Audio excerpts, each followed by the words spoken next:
There's an interesting aspect to social media, but YouTube in particular, where I feel like when I'm on YouTube and I go on YouTube knowing that I'm going to watch one specific video, Whitney, that inevitably, even though I know this has a likelihood of happening, because of the suggested videos that pop up in the right hand sidebar, I find more than any other platform, I have a tendency to go down the YouTube rabbit hole because of those suggested videos. Like their algorithm is so intelligent that I will an hour later often look up and go, how did an hour go by and where even am I? I'm so deep down that rabbit hole. I don't even remember what video I started on.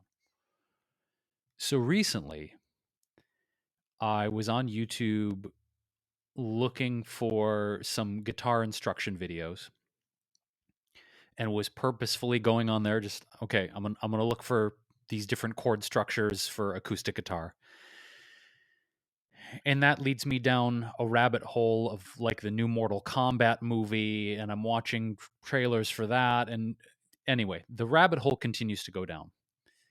And then in the suggested videos, one of them popped up and the title was something like, "Are you a Sigma male?" And it had this the thumbnail was um one of the Spartans from the movie 300. You know, it was like this old, like, you know, warrior, and it said, "Are you a Sigma male?" And I thought, I've never heard this terminology before. So of course I click on this video, and that video leads me to a whole bunch of articles on the internet. It's really interesting when you find a terminology you've never heard before and it piques your interest. It's like, "Oh, interesting. Where is this going to lead?" I had never heard this terminology before, Whitney, of a Sigma male. And as I'm going down this rabbit hole, which I want to discuss with you today, I found out that there are some psychological frameworks that say there are 6 different male personality types. I mean, the only ones that I had ever heard of was an alpha male and a beta male. That was my only experience. Was pretty much to this point. There are definitions in these articles, but my viewpoint of an alpha male was like really aggressive, really confident, a person who always wanted to or needed to be in charge.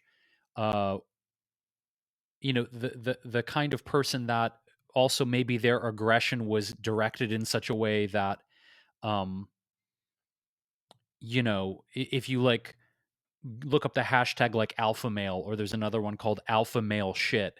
It's like lifting weights, hunting, shooting guns, driving the, crazy cars, sort of like this ultra masculinity being displayed for people is how I kind of viewed alpha males. And then betas were maybe more submissive, didn't talk as loudly, didn't necessarily feel that they needed to be a leader or be the person in control. That's just kind of my basic understanding of what I thought were the only 2 types, alpha and beta males, but apparently there's 6.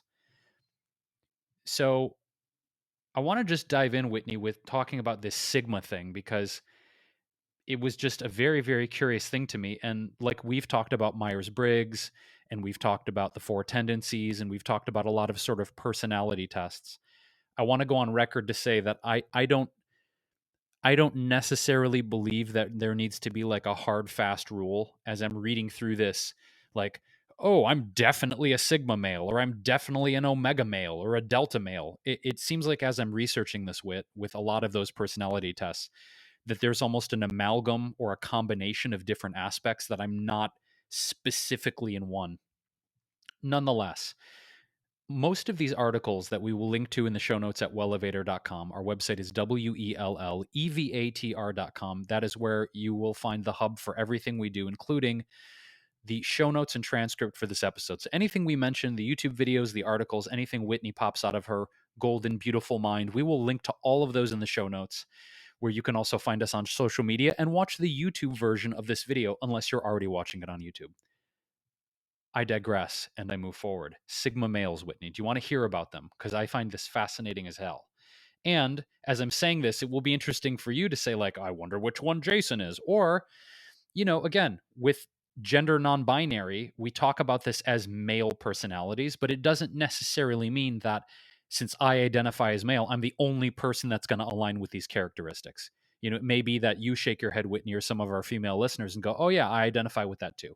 So, Sigma males, why are they so popular? I brought up this article on a website called Brightside, and it's kind of lengthy, so I don't necessarily want to like read the whole thing. We take out tidbits and discuss. So before I pass the baton to you, Whitney, I want to just set kind of this up for some of the characteristics of a Sigma male. Okay, so Sigma male apparently is defined as a man who doesn't need external validation from other people. He's not necessarily loud or brash, but tends to be more calm and collected. Sigma male is introverted but confident, and they're outside the usual societal norms and don't necessarily look for groups to fit into because they themselves are pretty uncommon. So that's another aspect of this is these Sigma males, I guess. I've read some articles saying that in terms of the population, they tend to be a much lower minority in terms of these masculine traits. So anyway, it says Sigma and Alpha males are equal and they share many common characteristics. They're both super confident, their life choices, they aim high, but the main difference is in their attitude and how they see life. Sigmas choose to live and operate outside of the societal hierarchy, while alphas want to be at the top of it. And alphas achieve success by climbing the hierarchy ladder and trying to be better than everyone. Sigmas, on the other hand, don't give a shit and they don't belong to any tribe. They do everything on their own and they're very self motivated. Um, Sigmas don't care about expectations. They're rule breakers and rebellious. They don't want to fit into molds. They don't give a shit about hierarchies or norms and trends that alphas set. They want to be outside of those rules and those structures. You can't tell them how to dress or how to act. They do what they want. They struggle with authority, and they're usually self employed and hold peace and flexibility in high regard. It's better for Sigmas to work on their own because they have no trouble managing time and organizing themselves. There's a lot of other things, so I want to stop there before I go a little too crazy. But it's interesting to think about this idea of being a rule breaker or living outside of hierarchies, because I think, Whitney, if I think about like certain alpha males, whether they're some of the entrepreneurs we talk about or actors or celebrities, it seems that they have gone to the top of the hierarchy in their given field and operate inside of that box, inside of that hierarchy. But apparently, these Sigmas just don't give a shit at all.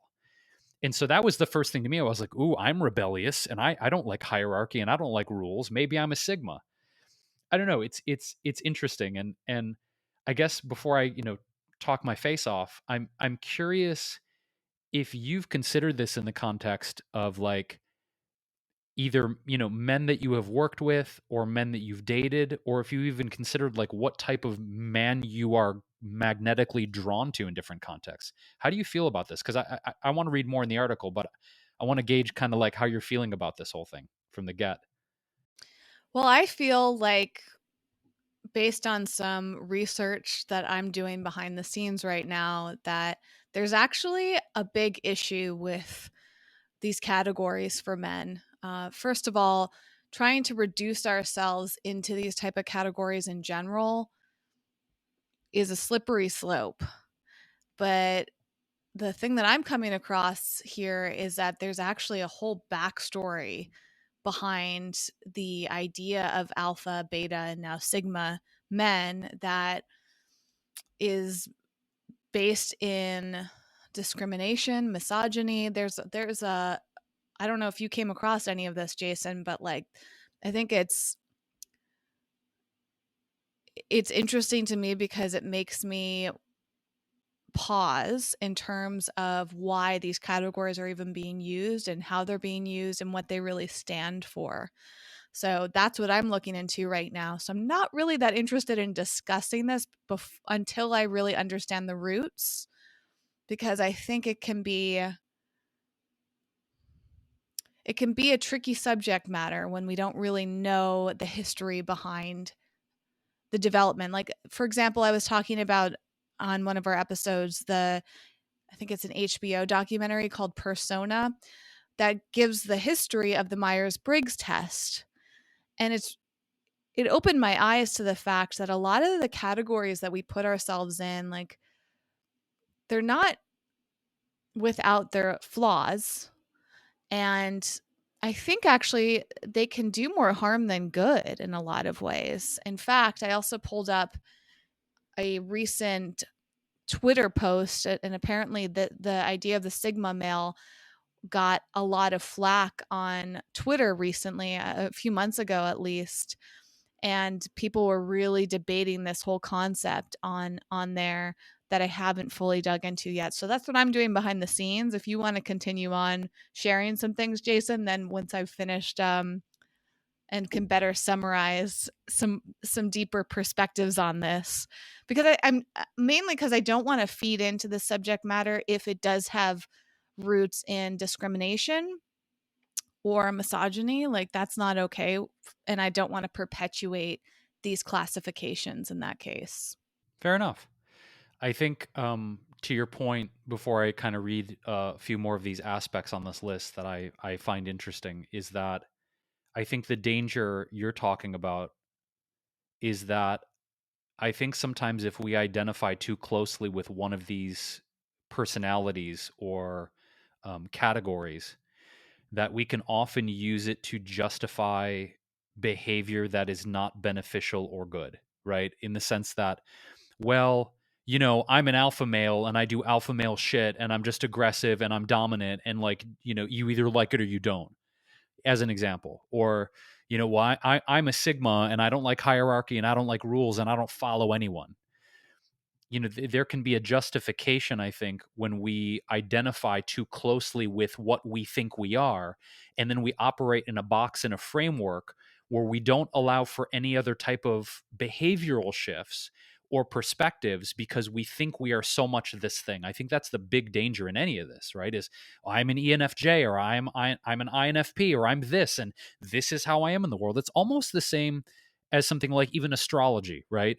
Um, I know this is tangential, but I've had some. I had a mutual acquaintance slash friend of ours one time be like, "Ugh, yeah, I can't date Cancer men," and I was like, "What? I mean, you can't date Cancer? You can't date Cancer men?" I was like, "The fuck is that? You guys are just so sensitive, and you're so much of an emotional handful, and you feel too much." And then fast forward a year later, she's like, "Oh, I started dating a Cancer, and I like it." But her idea was like, I'm going to put all of you guys in a box and label you as too high maintenance, too emotional, too sensitive, and therefore I'm never going to date you. And then she dates one and she's like, oh, I actually like this. So the danger in this labeling, to your point, Whitney, is we put things in a construct that doesn't allow for growth and evolution. And sometimes we don't even allow ourselves to experience another person because we're prejudging them. You're a Cancer, you're a Sagittarius, you're this, you're that. And so my feedback on what you said is I'm taking all of this with a massive grain of salt as I'm reading through it. Massive grain of salt. Absolutely. We have to really look at the roots, and what immediately gave me a red flag is that it seems like this this hierarchy, basically, or this categorization was ba- um, created by the men's right movement, which is actually a very openly misogynistic group.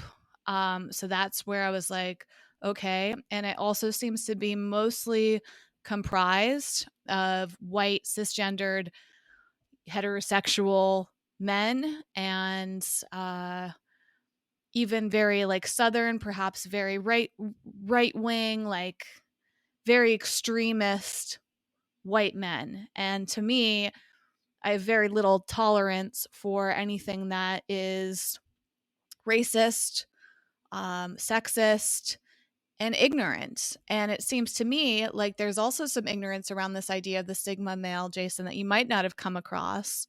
And this is a great example of it's really important to do your research before you come to conclusions and really cross referencing things. So when you go and type in Sigma male, like look at a number of different sources and be mindful of the sources. I will link to some. I found one on Forbes, which can be a little iffy as a source sometimes, but there's a really in depth article about this on Mother Jones, which tends to be very well researched. It's got a super long article on the history of things like this. And then, of course, there's all these Twitter conversations where you can read different perspectives. And one, there's a kind of a random website I came across, but it does have a a documentation of all these conversations. It's comicsands.com. Maybe not a website that I can recognize or trust, but it does have embedded all the Twitter conversations around this. And apparently, the men's right movement is a hate ideology under the umbrella of male supremacy. So it's like, are men like you, Jason, susceptible to things like that? I mean, this is part of the conversation too. Like for you being a white, straight man with a lot of privilege, you're a very open-minded, inclusive person, but even to your point, you came across this through YouTube, which I think is like one of the big problems with social media and the content creation world right now is that anybody can post anything. And if they're smart, they can create a very clickbaity video and they can convince you into believing that this makes sense. And then if that appeals to some part of your white male heterosexual brain that you've been programmed through our society, maybe you're going to believe it without even questioning it. And I think that's incredibly important here is like, was something created like this made with ignorance? Another clue for me is that apparently the alpha male concept was based on a now debunked theory of wolf packs. So there's this idea of this wolf pack, which maybe you've come across more as you've been researching this, Jason. But apparently a lot of the those concepts are based on theories that aren't even fully accurate anyways. So it's like we have to check ourselves and be really mindful of what we're subscribing to, you know? And I think that's why these conversations are so important is it shows how susceptible we are to believing something because it seems to make sense to us. But sometimes we have to question what makes sense and why. Yeah, and I'm grateful for your diligence to do the research, Whitney, because um, for me it's one of those things where, you know, I kind of like you said took the bait on YouTube and was like, "Ooh, what's this?" And that led me to a bunch of other articles. But I think in a way, if we kind of blow this out to a larger discussion, you know, does this framework exist? Because since we're talking about male personality types and the origins of it, as you had talked about where you've seen these come from, is it a way to subjugate people to believe something about themselves, like I was saying, to keep them stuck in a role or think that they have to play a specific role, right? In the sense that if you get labeled as something like a beta male, and then you think you have to subscribe to whatever that framework is of, subservience and quietness and taking a back seat and letting someone else lead. It's almost like, as I said before, you're not allowing the fullest expression of who you are to come through and live because you think you have to subscribe to this thing because it's what you believe you are. It's almost like, gosh, I feel like there's a parable in here of like, um, you talk about the wolf pack, about like when you see animals that are a certain species being raised by a completely different species, and they take on the mannerisms and they take on the behavioral patterns of the different species they were raised by. And I know that's a bit tangential, but I feel like it's kind of the same. It's like if you believe you are one thing so strongly, it's almost like you don't allow yourself to be who you are. And I think you talking about the roots of this makes me question, are structures and personality constructs like this created to keep people stuck and to keep people in a mode where they don't question what they really are? You know what I mean? Like what what is the level of subjugation behind these things, to your point? Is it, because to me it's almost like if you have hierarchy and you have people constantly believing they need to be better than what they are or greater than what they are or subservient and not question, I mean, that we're talking now mind control, right? We're talking about getting people stuck in a mode. So before we go on, it's interesting as I'm reading through some of these articles. Um, as I said, if I just scan these, Whitney, I can pick out. I mean, with every single one, I can pick out aspects of myself, right? So why then do I feel the need?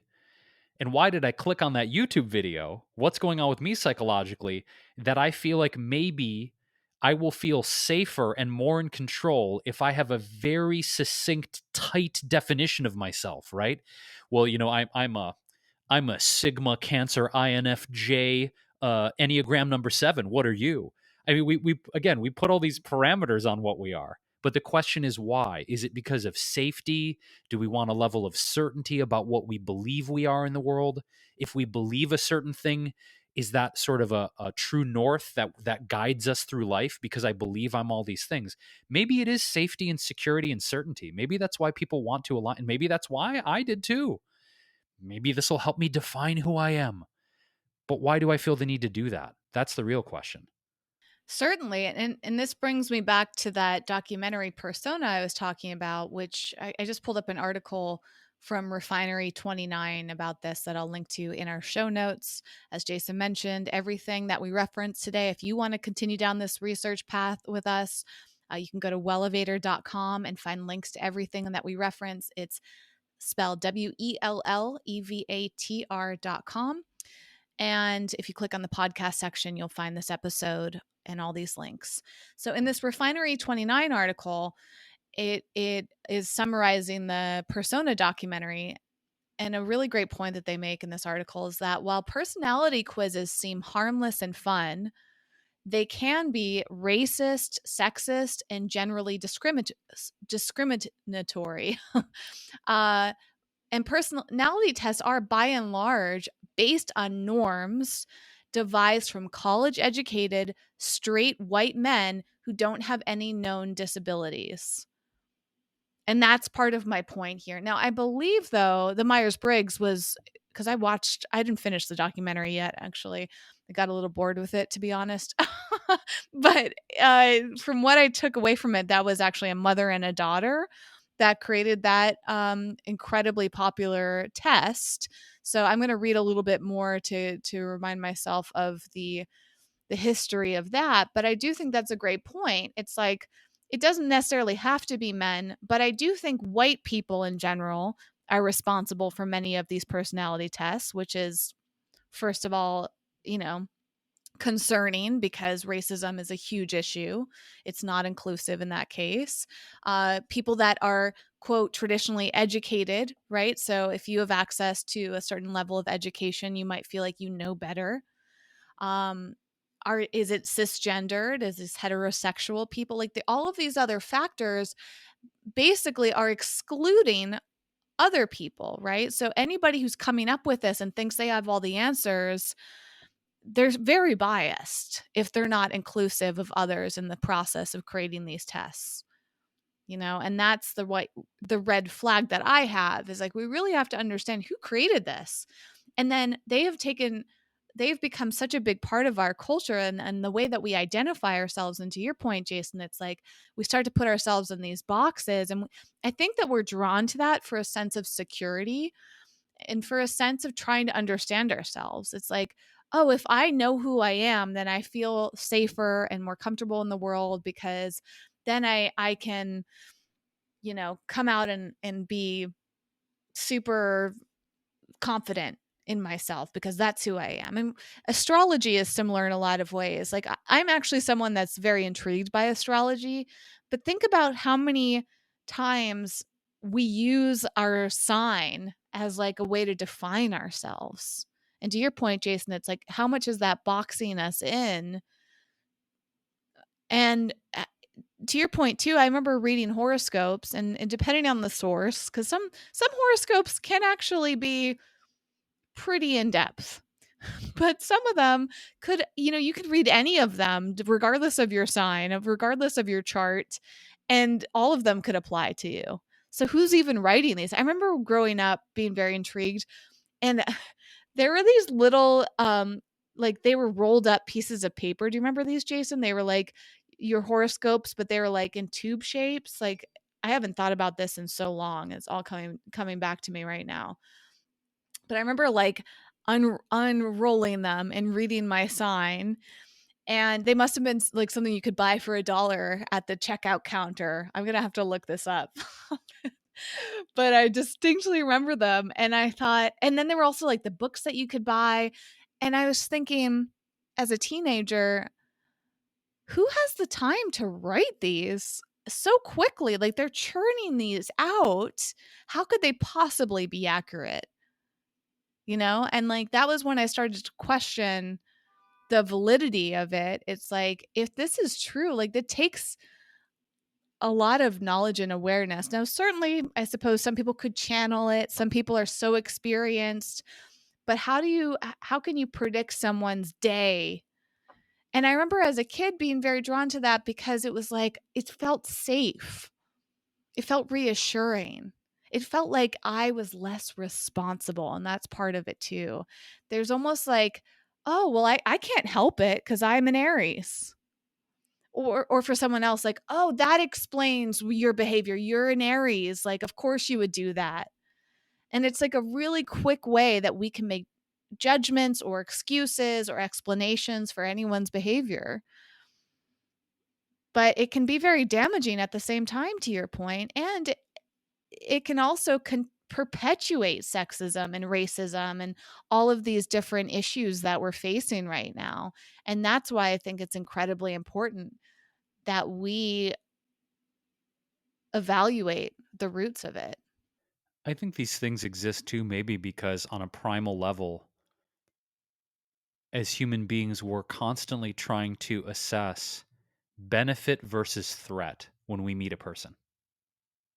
As innocent as it might seem, if we um, go out on a date with a person and we find out they're a Scorpio, and we have a belief system that we're not compatible with Scorpios, or our ex-girlfriend or boyfriend or partner who was a Scorpio, things ended badly.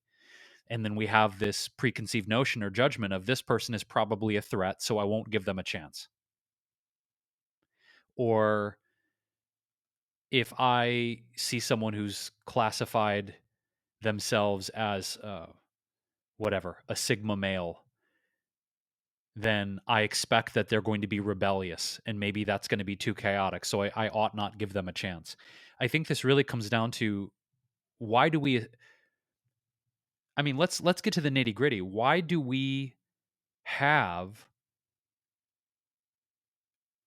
division in the world between humanity? I mean, if you really go back, not that long ago in human civilization, prior to probably industrialized agriculture and the civilization boom, we were living in small tribal communities, right? We didn't have the level of society, and certainly not close to 8 billion people on the planet. I wonder if all of these things arose, Whitney, not simply to, quote, try and understand ourselves, but to label people based on nationality, ethnicity, gender, religion, personality type, et cetera, to compartmentalize people to assess if we perceive they're going to be beneficial or they're going to threaten our livelihood. I mean, it really, if you come down to it and you think about how these labels and these buckets that we put ourselves in as human beings, we really do use them to assess whether we want to get closer to a person or further away from them. Really, it's like, on a very basic level, I'm completely I'm holding myself accountable to this too, right? It's like, if I perceive someone as having a certain political affiliation or perspective on, gun laws, or I mean, there's so many examples here. I do it too. I prejudge people all the time. And I think it's important to check ourselves, right? Before we do that, because we're not allowing ourselves to actually engage with a person on a really human level, because we're already judging them. I'm not going to like them because blah, blah, blah, blah, blah. And they believe this and they do this. I mean, really, we do this constantly as human beings. And I think the question is why? Why have we done this? Why?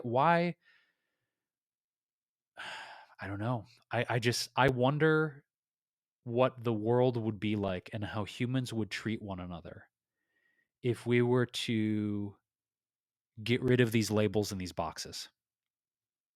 Like, how would we engage one another truly? And I think maybe there'd be a lot more openness. There'd be less judgment. There'd certainly be less prejudging people. But I think the point is these judgments can be really dangerous. They can be really dangerous in the sense that because we assess a person in a certain way, whether that's through social media or direct contact, we initiate a lot of aggression toward people that are too different than us.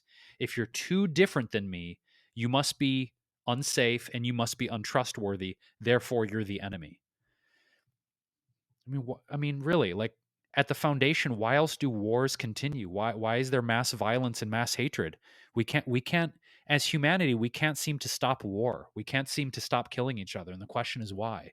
And maybe this deep, deep level to subjugate each other and put each other in categories is a big part of it. You're different. You're too different. You know, you're not worthy of the same rights and protections and love that I am. You're less than me because you're XYZ. I mean, at a level of language and belief, I think this is really critical to examine. It absolutely is, and I'm not sure that human beings can operate without that,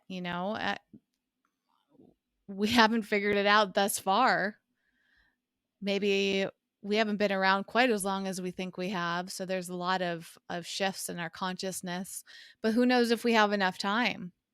Who knows how long human beings will even be a species, like given the state of the environment.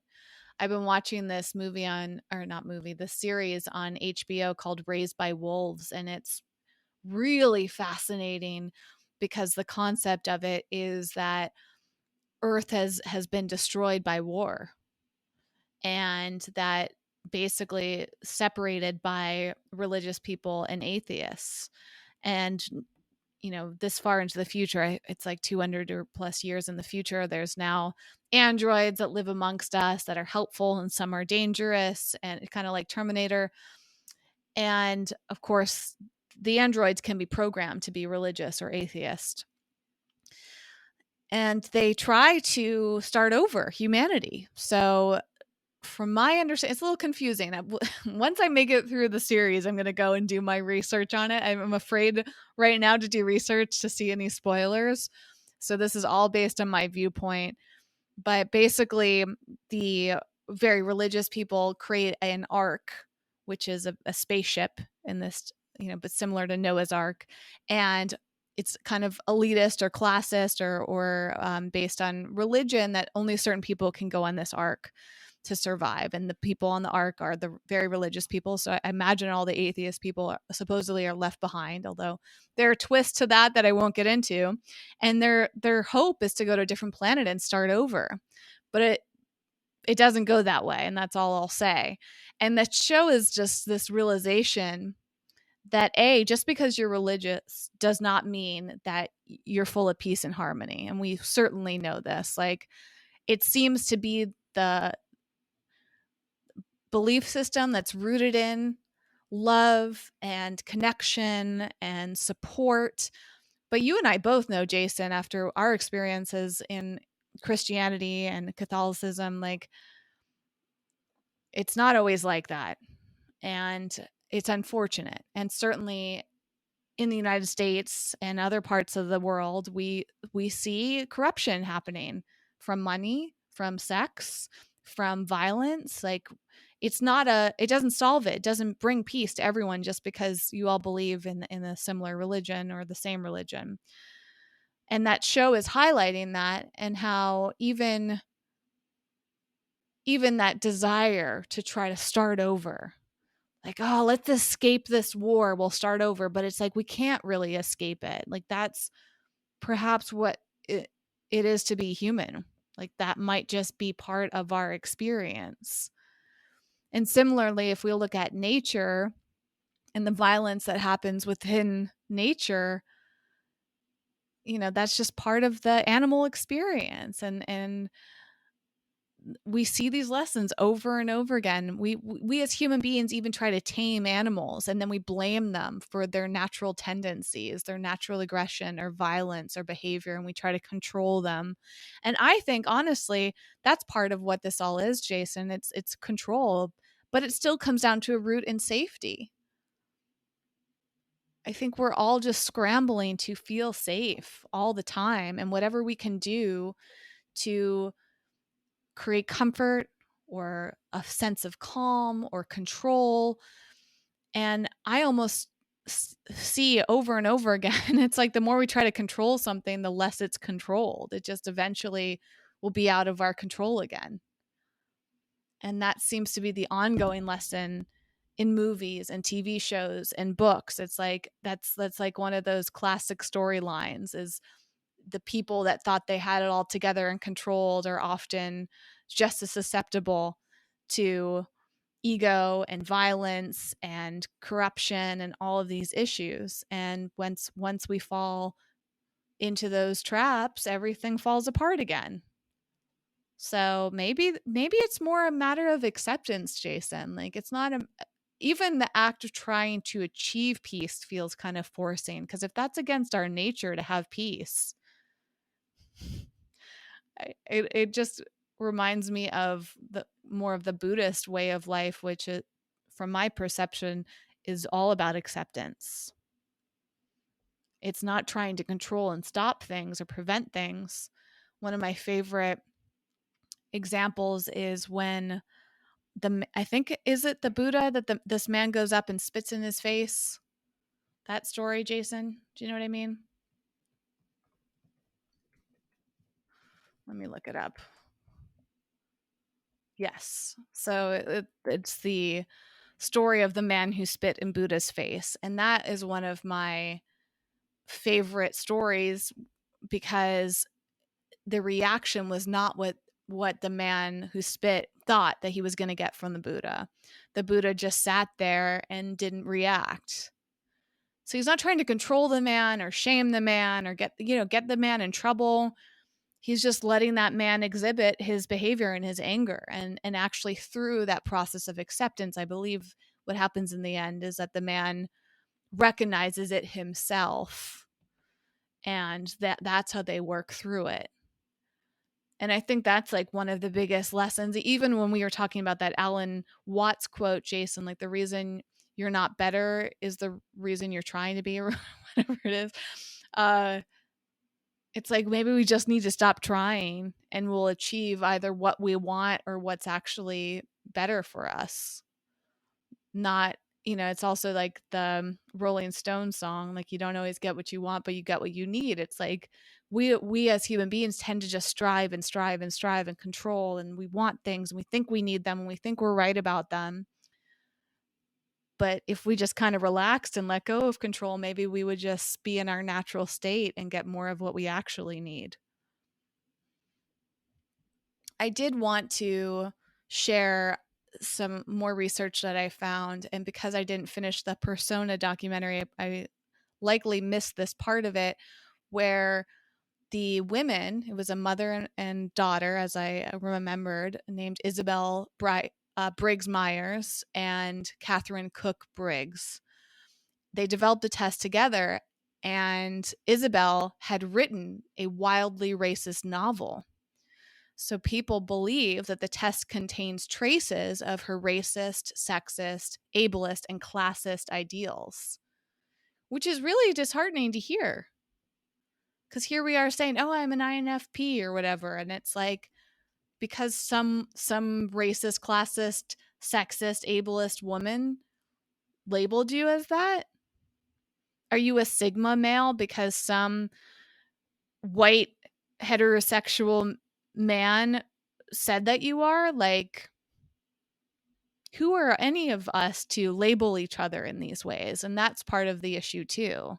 It just goes back to the control and putting it into each other in a box, and it actually makes me just want to start erasing that language from my dialogue. Not out of judgment, because it's not certainly by me not talking about it, it's not like I'm not going to come across it. I think in our lifetimes, Jason, we're going to continue to see astrology come up a lot, and all these personality tests and categories and all of those things. And we're in the habit of calling ourselves rebels and questioners, etc., and all of those different philosophies, which again, even the Four Tendencies quiz was written by a white woman. But granted, my assessment of her is that she doesn't come across as racist or sexist or etc. But who am I to know? I'm trusting this woman that I only know through her writing. Like, who am I to say that she she doesn't have any of those qualities of herself? So I need to be mindful not to overly trust the quiz results that I get from these tests.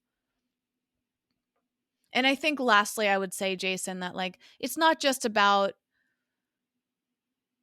my decisions. I see the ripple effect, and I don't want to participate with the knowledge of the history of these tests, because for me, really working on being anti-racist, once I identify that something's racist, like I don't want to have any part of it, because then I'm what's the term, like complying, not complying, perpetuating. I'm part of the problem, basically, not the solution. So it's not like I can just brush it under the rug. Oh yeah, it doesn't matter that that woman was racist. Like these are actually really helpful. It's like they can be helpful, but knowing that it's racist makes me very uncomfortable, and I don't want to be part of it. Yeah, you bring up really, really interesting points, Whit. And, I think to me, what I want to endeavor to do is to be more aware not only of the origins of these, but beyond that, be aware of, as I was saying earlier, how I'm unconsciously judging people based on a lot of these things in so many contexts. Judging people based on their religion, judging people based on their horoscope, judging people based on their political beliefs, judging people based on, I mean, it's happening a lot, and judging people on, their stance on vaccines. I mean, it's interesting just to think about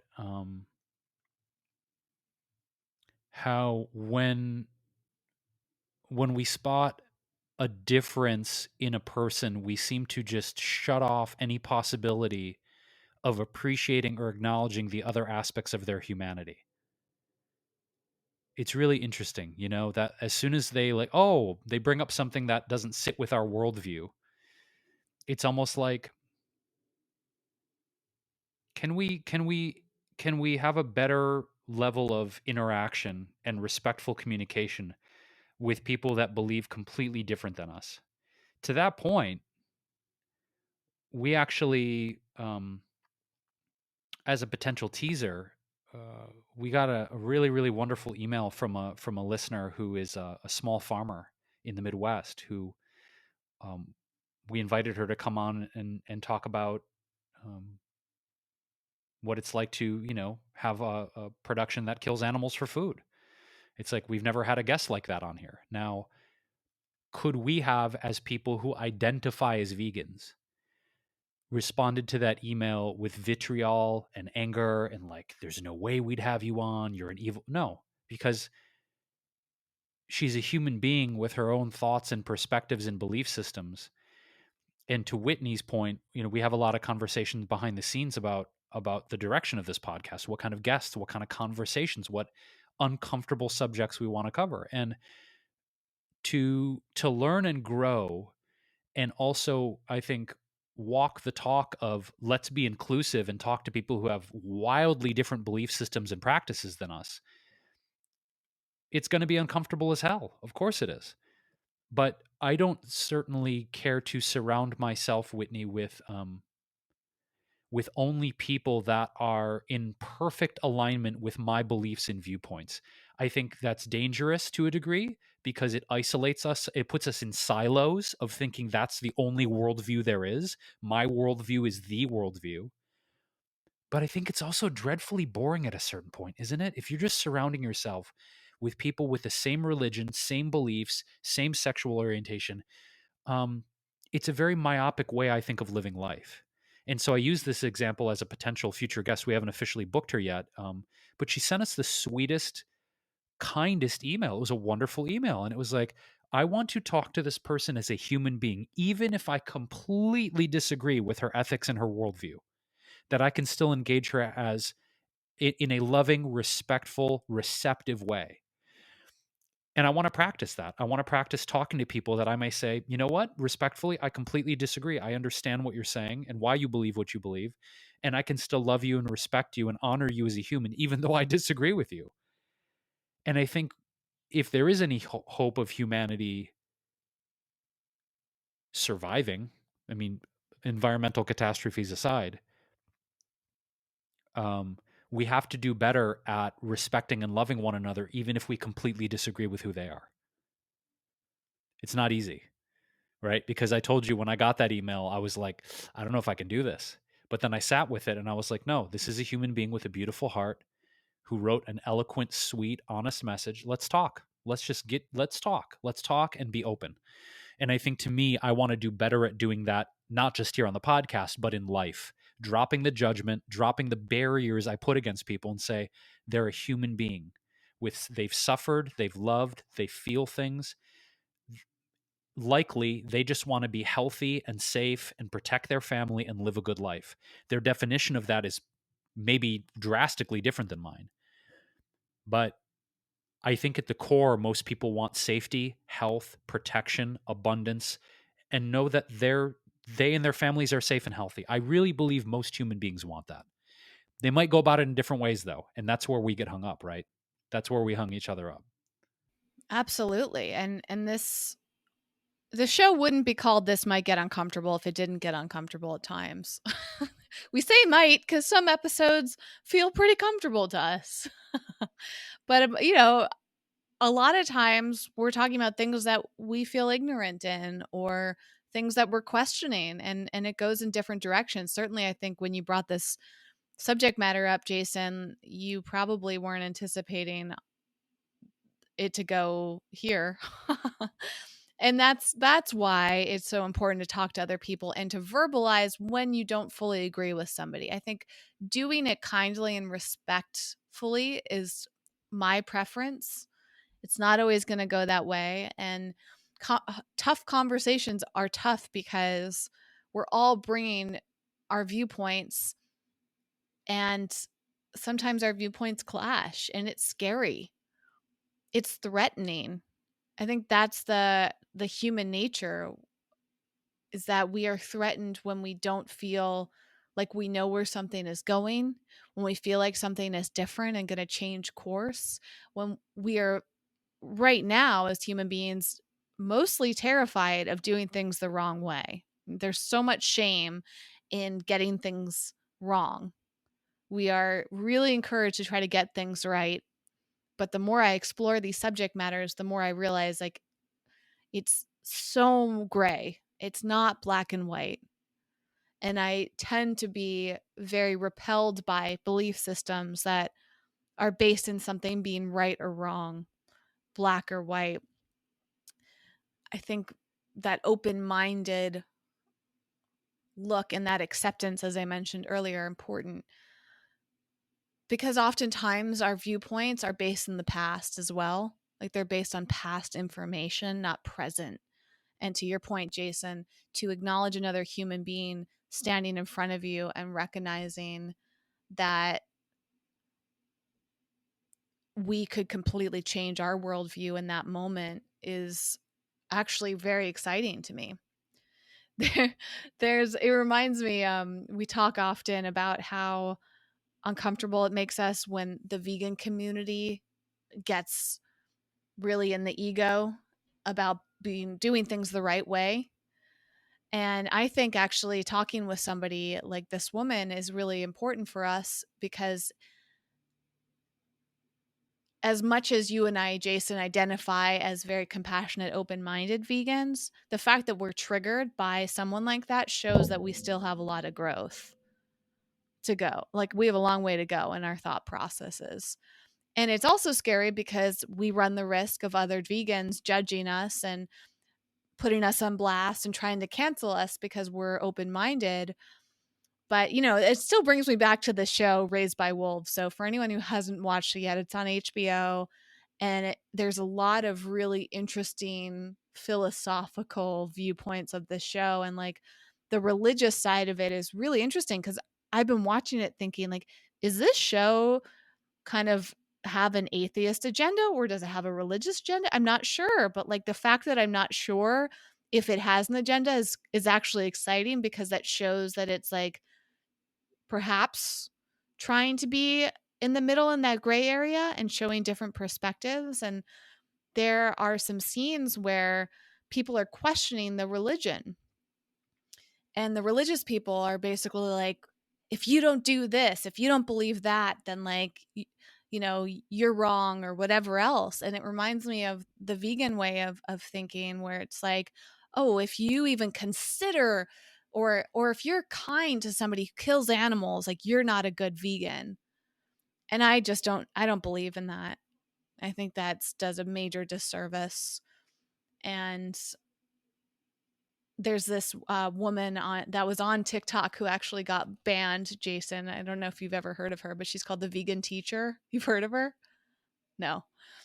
She has a YouTube channel. She's like she's actually, you know, in some ways similar to the style that your friend Gary. What's Gary's last name again? Yurovsky. She's in the vein. Yeah, she's very intense. She's very like this is the way, and you know, but I also know based on your experience with Gary, my limited experience with Gary is that he's got a really good heart, very well-meaning guy. It's just his presentation around veganism is very intense. She has that intensity and she also doesn't seem to have an open mind about anything other than the rigid rules of veganism. And so she's publicly shamed people for even like I saw something recently that she did like she's just in that shaming mentality. Like unless you're 100% pure vegan, you're doing it wrong. That's my interpretation of her. And she got kicked off of TikTok because people were not having it. They were like, this this is really extreme. But she's continued on, of course, and she has the freedom of speech to be that way. Like, you know, and part of it's like it's not my cup of tea, but I'm not going to blame her. And I don't know her personally. Like I've had the experience with Gary to like see the different sides of her beyond how she is on camera. But I bring that up because it reminds me of how there's this unfortunate stereotype that's perpetuated with vegans of being that way.